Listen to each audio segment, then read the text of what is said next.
문제가 발생했습니다. 헬라파 유대인들과 히브리파 유대인들이 섞어져서 교회가 만들어졌는데 히브리파 유대인들은 매일매일 구제 도움을 받았고 헬라파 유대인들은 그들은 구제를 받지 못했습니다. 그래서 헬라파 유대인들이 차별대우 한다라고 불만을 토로하게 되었습니다.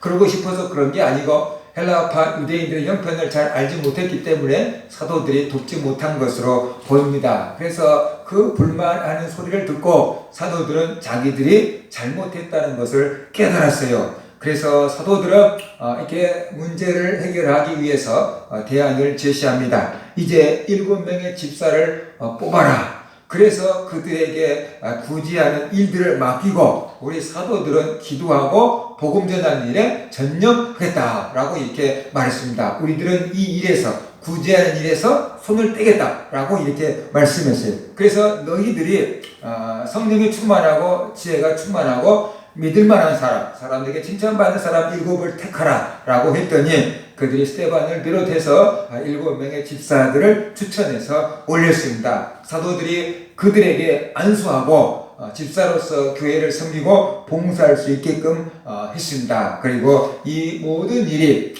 히브리파 유대인이나 헬라파 유대인들의 마음에 흡족하게 여겨졌습니다. 그래서 더 이상 의논을 반론을 제기하는 사람이 없었고 불만을 제기하는 사람들이 없었고 문제가 잘 이렇게 봉합이 되고 해결이 되었습니다.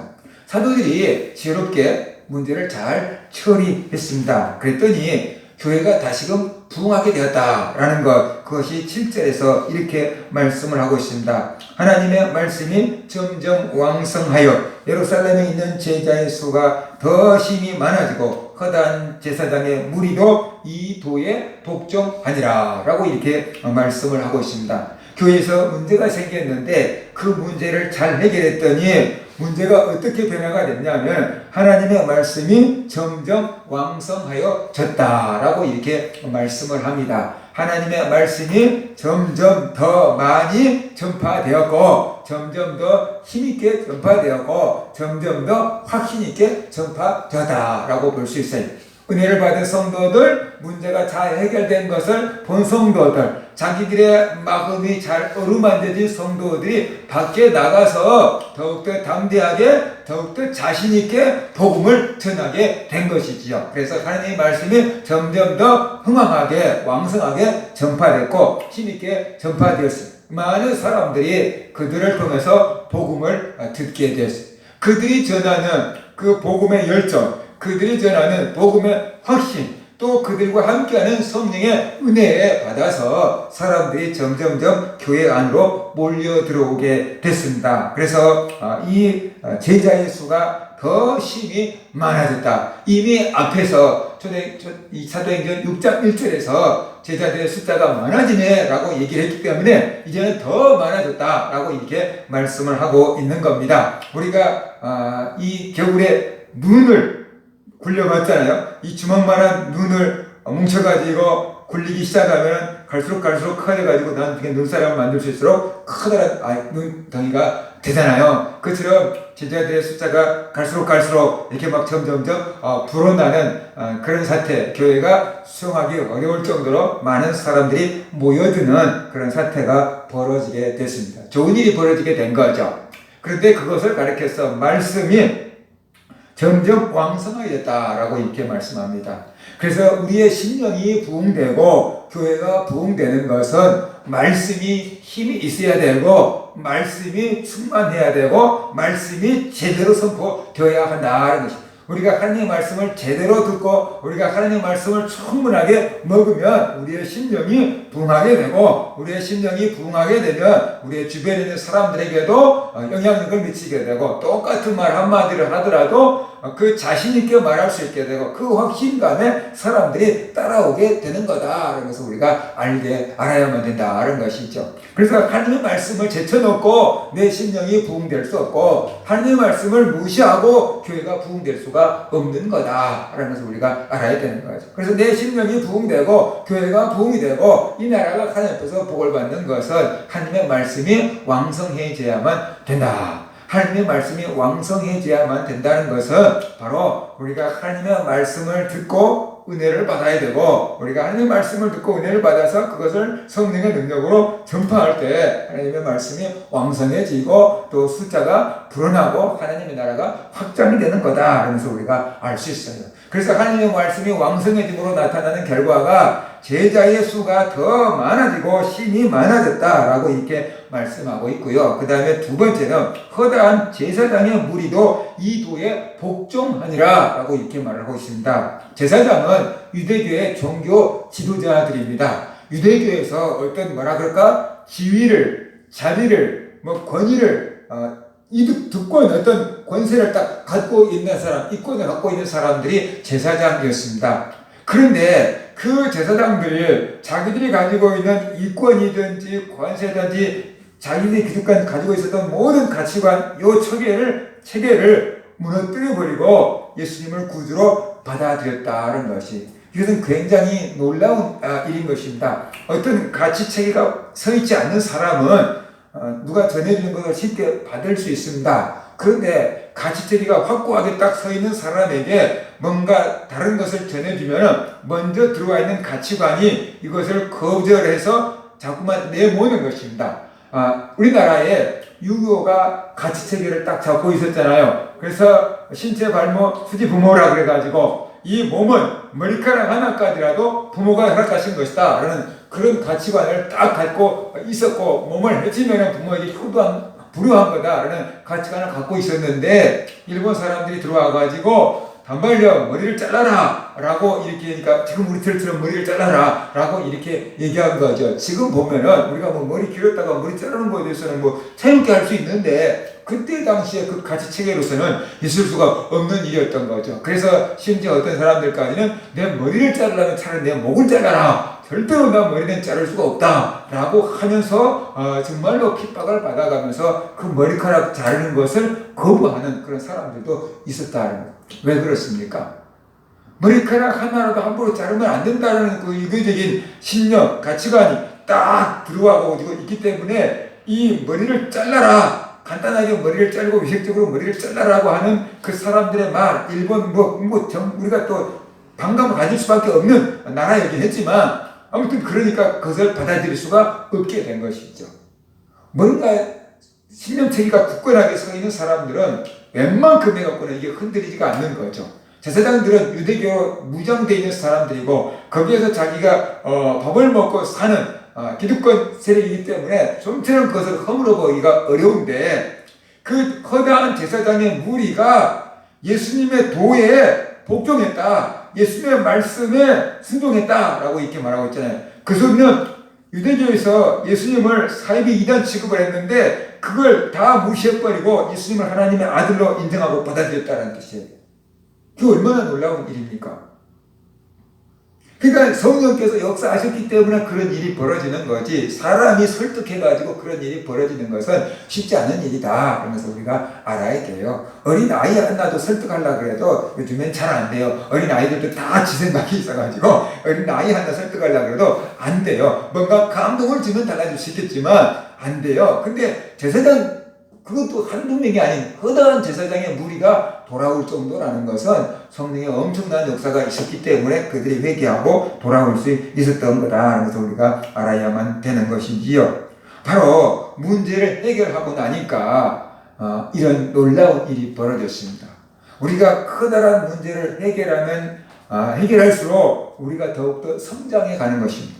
작은 문제를 해결하면은 내가 작은 성장하고, 내가 큰 문제를 해결하면 그만큼 큰 성장을 이룰 수가 있게 되는 것입니다. 물론 작은 문제든 큰 문제든 그걸 넘지 못하고 쓰러질 수도 있지만, 작은 문제 앞에도 쓰러질 수 있고 큰 문제 앞에도 쓰러질 수 있지만, 쓰러지고 나면은 성장하기가 어렵죠.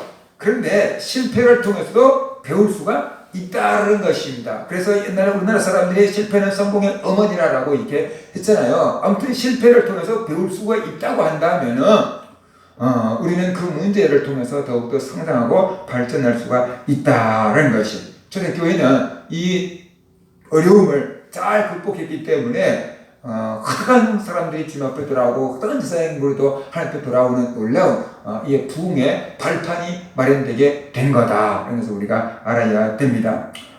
이를 통해서 우리가 알 수 있는 것은 문제는 위기와 기회를 같이 갖고 온다라는 것입니다. 그래서 문제를 해결하지 못하면 위기를 당하게 되고 문제를 잘 해결하면 기회가 된다. 문제를 잘 해결하면 성장할 수가 있게 된다. 그러면서 우리가 알아야 됩니다. 어르신들이 어린아이 키운 사람들한테 그런 말 하잖아요. 애들은 아프고 나면 훌쩍 큰다고 이렇게 얘기하잖아요. 아프고 나면은 그 다음에는 나오면 이제 그 다음부터 훌쩍 이렇게 큰다라고 이렇게 얘기를 하는 거예요. 그러면서 우리가 성장하는 거죠. 어려운 문제들을 우리가 해결하고 극복하면서 우리가 크게 성장을 이룰 수 있게 되는 거다라는 것이. 교회도 그렇고 개인도 그렇고 나라도 그렇습니다. 우리에게 닥쳐있는 문제를 해결하지 못하면은 실패하고 쓰러지게 됩니다. 그런데 그 문제를 잘 해결하고 나면 개인도 성장하고 가정도 성장하고 교회도 성장하고 국가도 성장할 수가 있게 되는 거다. 그러면서 우리가 알아야만 되는 것이죠. 우리가 이 문제를 이게 기회로 문제를 성장의 기회로 삼기 위해서는 우리에게 지혜가 있어야지. 그런데 우리에게 그런 지혜가 생기지 않습니다. 어려움을 당하면 있던 지혜마저 생각나지 않고 있던 지혜마저 써먹을 수 없게 됩니다. 왜냐하면 급하면 다 알고 있던 전화번호도 생각이 안 날 수도 있고 그러잖아요. 그처럼 우리가 위기를 당하고 나면 내게 평상시에 있던 지혜마저 이렇게 활용이 안 되는데 정말로 위기를 만났을 때 평상시에 있던 것보다 더 큰 지혜가 있어야 되는데 우리에게 그런 지혜가 있냐는 것이에요. 그런 지혜가 없지요. 그러면 위기를 당할 때마다 다 쓰러져야 되느냐? 그게 아니죠. 성경은 이렇게 말하고 있습니다. 너희 중에 누구든지 지혜가 부족하거든 모든 사람에게 후히 주시고 꾸짖지 아니하는 하나님께 구하라. 그리하면 주시리라. 라고 이렇게 야고보 사도는 말씀을 하고 있습니다. 우리가 어려운 일을 만났을 때 길이 안 보이고 답이 안 보이고 해결책이 안 보여요. 그런데 그게 문제가 뭐냐면 내 눈에는 길이 안 보이고 답이 안 보이고 해결책이 안 보이는 거지만 다른 사람이 볼 때는 길이 보일 수 있고 해결책이 보일 수 있어요. 사람으로 볼 때는 답이 없고 해결책이 없을 수 있지만 하나님 보실 때는 답이 있고 해결책이 있을 수가 있다는 거예요. 그런데 그 하나님의 지혜를 나에게 주시면은 나도 해결책이 보일 수 있을 거다라는 거예요. 그래서 우리는 하나님께 지혜를 구하라 라고 이렇게 말씀을 하고 있는 거죠. 내 지혜를 구하는 게 아니고 하나님의 지혜를 구하라. 그리하면 하나님의 지혜를 주시고 그리하면 그 어려운 문제들을 해결할 수 있을 거다라는 것을 우리에게 말씀해 주고 있는 거죠. 어려움 자체가 문제가 아니죠. 그걸 해결할 수 있는 능력만 있다고 하면 어려움이 뭐가 문제겠습니까? 근데 해결할 능력이 없으니까 어려움을 당하고 알고 죽었다라고 생각을 하게 되는 거죠. 그래서 하나님께 지혜를 구하라. 그래서 그 지혜를 가지고 어려움을 극복한다 그러면은 오히려 그것이 더 성장의 계기가 될 수 있다. 그래서 우리에게 말씀을 하고 있는 것입니다. 그래서 우리는 어려움을 만날 때 하나님의 지혜를 구해야 됩니다. 하나님의 지혜를 달라.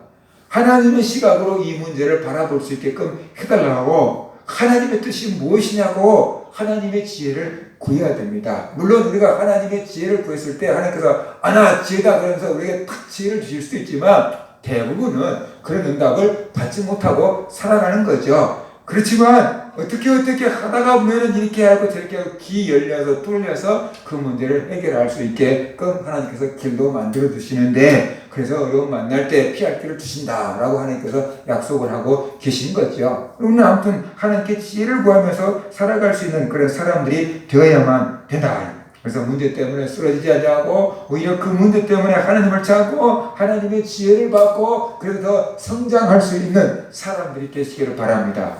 그 문제를 통해서 우리가 정말로 지혜를 얻고 그 문제를 해결해서 우리와 같이 어려움 당하고 있는 사람들을 도와줄 수 있는 그런 사람들이 될 수 있기를 원합니다. 한국에 좀 큰 교회 목사님이 계셨어요. 그런데 그 교회 재정 문제에 문제가 있다라고 또 고소하는 세상의 법정에 고발하는 그런 팀들이 있어가지고 세상에서 굉장히 오랫동안 몇 년 동안 법적인 다툼을 했어요. 그런데 결국 목사님이 혐의가 하나도 없다고 무혐의로 풀려났어요. 그런데 그 교회에서 만들어놓은 교회 그 규칙, 그것이 너무나도 완벽하게 만들어져서 그 규칙을 따져보니까 전혀 잘못된 게 없다 그래가지고 무혐의 처분을 받고 나왔거든요. 그런데 그분이 몇 년 동안 법적인 다툼을 하면서 그런 분야에 밝아졌고 눈을 뜨게 됐어요.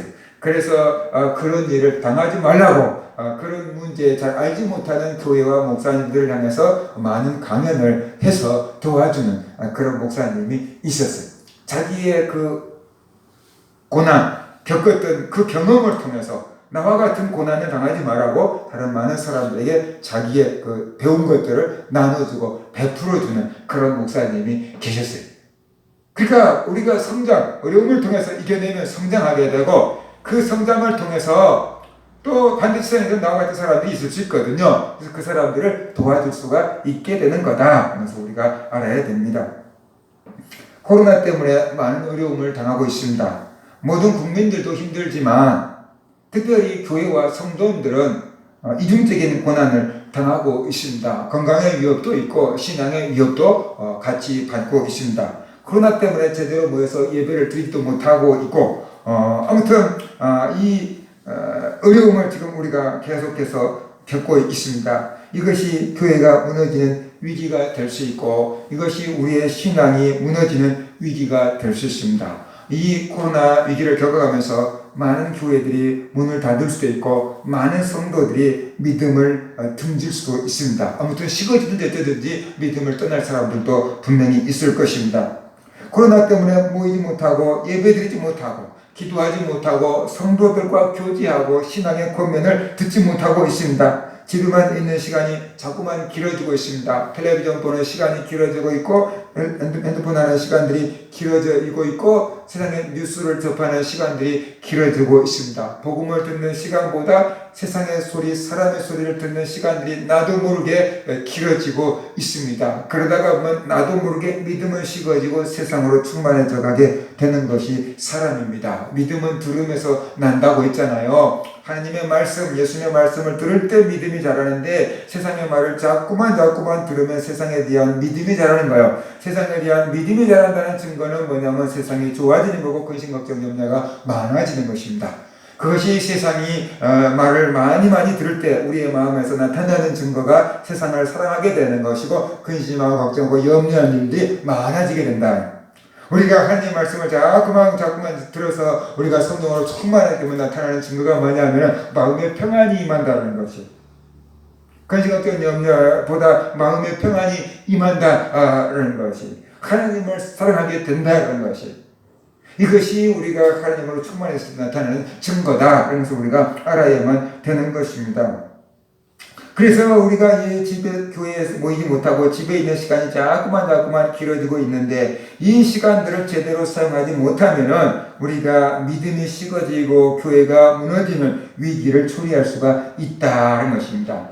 믿음은 식어지고 영성은 죽어지고 육체적인 사람이 될 수가 있습니다. 문제는 코로나 끝나면 교회 나갈 거야? 코로나 끝나면 다시 신앙생활을 해야지 라고 마음 먹겠지만 이미 식어져 버린 믿음은 코로나가 끝나도 예배를 회복하고 믿음을 회복하고 기도를 회복하고 교제를 회복하는 것은 쉽지 않을 수가 있다. 왜냐하면 이미 다른 습관이 만들어져 있기 때문에 이 습관을 끊어야지 나올 수 있는 거거든요.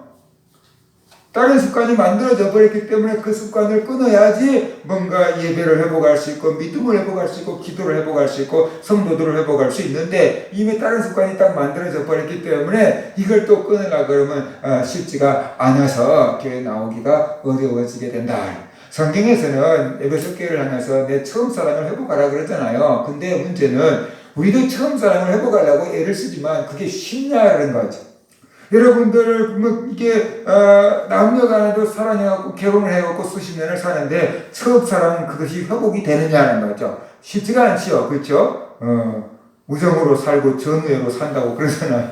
그러니까 첫사랑이 회복이 잘 안 되는 거예요. 신앙도 마찬가지예요. 우리가 하나님을 그렇게 만나고 열심히 하나님을 사랑하며 신앙생활하며 헌신하면서 믿음생활을 출발했는데 수십 년 믿다가 보니까 어느 정도 첫사랑이 식어버려서, 그래서 아우 내 첫사랑이 식어버렸구나, 회복하려고 하지만 회복해야지 라고 하는 마음은 우리가 있어요. 마음은 소원이에요. 근데 마음은 원하는데 안 되잖아요.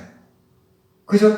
코로나 끝나면 믿음생활 다시 할 거야. 그런데 그 약속이 이루어지지 않고 지켜지지 않을 가능성이 많다라는 것을 우리가 알아야만 되는 것이죠. 베드로가 그러잖아요. 주님, 다 주님을 버릴지라도 나는 절대로 주님을 버리지 않겠습니다. 내가 죽는 데까지라도 주님을 따라가겠습니다 라고 베드로가 장담을 했는데, 한편으로 넘기지 못하고 베드로가 주님을 모른다고 세 번씩이나 부인을 하고 도망을 치잖아요.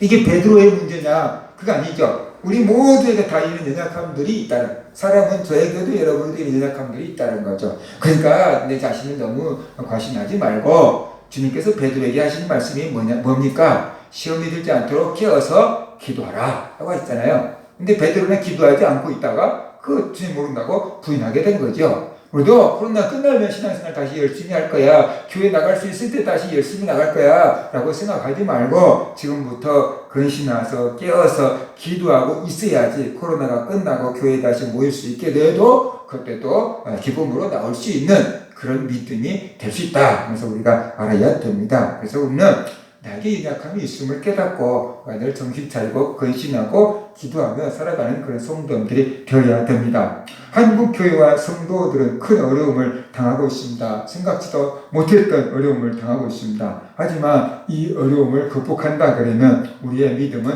한층 더 성장하게 될 것입니다. 눈에 보이는 외형적인 것, 교회 크기, 성도들의 숫자, 재정의 액수, 이런 것들만 추구했던 믿음에서 이제 눈에 보이지 않는 내면적인 진실된 믿음, 경건, 거룩하게 살 수 있는 것, 이런 것들을 추구하는 믿음으로 성장하게 될 것입니다. 입만 무성했던 무화과 나무처럼 교회 규모만 크고 교회 숫자만 많다라고 자랑했던 신앙생활에서 이제 열매 맺는 신앙인들을 만드는 데로 초점이 바뀌어지게 될 겁니다. 목사님의 도움을 받고 구역장의 도움을 받고 교사의 도움을 받고 아무튼 성도들의 도움을 받아야지 그냥 교회 나올까 말까 했던 성도들이 이런 시간을 잘 보낸다면 혼자 자기의 믿음을 관리할 수 있는 그런 사람으로 성장하게 될 것입니다. 위기가 변화해서 기회가 될 수 있습니다. 그런데 가만히 있어서 위기가 변화해서 기회가 되냐라는 것이 절대로 그렇지 않습니다. 가만히 있어가지고는 위기가 변해서 기회가 될 수가 없습니다. 우리가 하나님을 의지하고 하나님 안에서 무한히 노력해야지 우리의 위기가 변해서 기회로 바뀔 수가 있는 겁니다. 우리가 집에 있으면서 하나님을 더욱더 가까이 해야 합니다. 예배에 나올 수 없는 만큼 우리는 더 간절히 하나님을 사랑해야 합니다. 집에서 내 혼자 하나님 앞에 나가야 됩니다. 쓸쓸하고 외롭고 혼자 기도 시간을 지탱하기가 어렵지만 그래도 내 혼자라도 하나님 앞에 나가서 하나님 앞에 서야 합니다. 그리고 개인적으로 하나님을 만나야 합니다.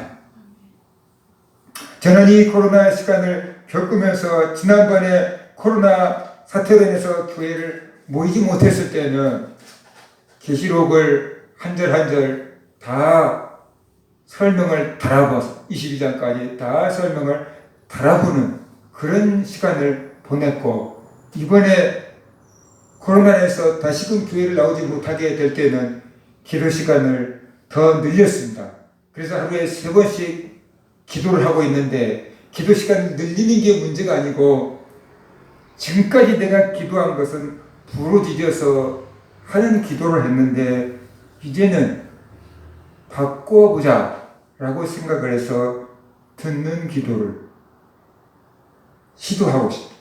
굉장히 어렵고 속만 답답하고 기다리고 있기 힘들고 그렇습니다. 속이 후련하게 뭔가 막 해버려야 되는데 하나님 말씀하십시오 하고 가만히 있다가 보면 아무 말도 안 들리고 얼마나 답답하고 기도할 것만 얼마나 힘들겠습니까? 그런데 시간을 내고 버팁니다 하고 버티고 조금씩 하나님의 음성을 듣고 오늘 새벽에는 40분 동안 혼자서 눈물 콧물 다 흘리고 수건을 적셨습니다. 그래서 제가 수건을 갖다가 물에다 담가놨더니 서영이 엄마가 왜 수건을 물에다 담가놨냐고 해서 눈물 콧물 다 닦아서 더러워져서 담가놨다고 얘기를 했습니다. 이제 지금까지 제가 예수 믿고 30년 넘게 해왔던 기도 방법을 바꿔보는 지금 매미가 허물어붙듯이 뭔가 새로운 차원으로 하나님을 만나러 들어가고 있습니다. 물론 지금까지 부르짖어 기도한 것 자체가 나쁜 것은 아니었지만 이제 그것도 해야지만 이것도 해봐야 되겠다라는 그런 마음에서 하나님 앞에 나가는 방법을 지금 바꾸어보고 있습니다. 저도 힘들고 어렵지만 하나님께서 나에게 말씀하신 게 네가 힘들고 어려운 과정을 겪어봐야 성도들이 잘 안 돼서 속타고 애타는 것을 알 수 있다고 그러시지. 네가 잘 되면 성도들이 왜 안 되냐고 네가 이해를 못할 텐데 네가 이렇게 힘들고 어려운 과정을 겪어봐야 성도들이 하려고 해도 안 되고 힘들어하는 그 마음을 네가 위로할 수 있고 그 길을 안내할 수 있다라고 주님께서 말씀을 하셨습니다. 우리는 하나님 앞에서 내 혼자 하나님 앞에 나가서 씨름하는 야곱이 야복강가에서 혼자 남아서 씨름했던 것처럼 하나님 앞에서 홀로 덩그러니 남아서 씨름하는 그 시간을 가져야 됩니다. 하나님을 만나고 하나님의 임재를 느끼고 하나님의 위대하심을 알고 하나님의 사랑을 알고 하나님을 예배할 수 있는 사람들이 되어야 됩니다. 그럴 때 사람들의 시선을 의식하지 않고 오직 하나님만 예배할 수 있는 그런 사람들이 될 수 있습니다. 그럴 때 남들의 도움을 받아서 살아가는 신앙이 아니고 물론 도움을 받는 것 자체가 나쁜 건 아니지만 늘 남들이 도와줘야지만 간신히 버티는 그런 신앙이 아니고 내 혼자 버틸 수 있는 신앙 그리고 연약한 사람들을 붙들어 줄 수 있는 신앙으로 성장할 수가 있다라는 것이 우리가 이 코로나 기간에 교회에 모일 수도 없고 같이 기도할 수도 없고 목사님의 어떤 신앙의 지도도 받을 수 없는 이 시간이지만 우리가 집에서 주님을 사랑하고 주님을 만나기 위해서 기도하고 하나님을 찾고 성경을 파고든다 그러면 그 속에서 새로운 샘물을 발견할 수 있을 것입니다. 그 속에서 더욱더 새롭게 하나님을 발견할 수 있을 것이고 그 속에서 우리가 믿음이 더 한층 성장해서 간증을 갖고 만날 수가 있을 것입니다. 저는 우리 교회가 이 코로나에서 힘들고 어려운 시간을 보내고 있지만 우리 교회 성도들이 힘들고 어려운 시간을 보내고 있지만 우리의 내적인 교회가 더욱더 튼튼해지고 우리의 내적인 마음의 성전이 더욱더 아름다게 지어지고 우리가 정말로 혼자라도 굳게 설 수 있는 믿음이 되고 더욱더 약한 사람들을 세워줄 수 있는 그런 믿음의 성도들로 성장할 수 있기를 바랍니다. 하나님의 지혜를 구해서 위기를 기회로 만든 그런 성도들 되시기를 주의 이름으로 축원합니다. 같이